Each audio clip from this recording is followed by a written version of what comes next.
Hello, my name is Elias. I will show you today some ways to improve your computer performance by changing some Windows 10 setting. So let's start. We go to this PC or my computer as shown in your computer. So here you can choose any local disk you have. Right click, property, you go to tools, optimized. Here you choose the local disk where Windows 10 is installed in. For me, the Windows 10 is installed in the SSD drive, the solid state drive here, so I will optimize this local drive. Click here, optimize.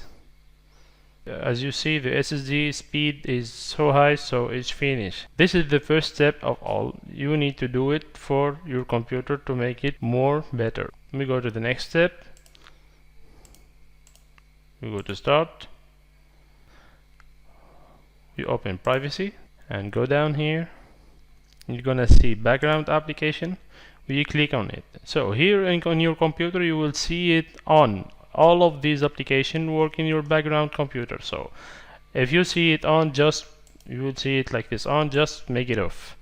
Okay, just put this on. This is responsible for the wireless connection, so put it on.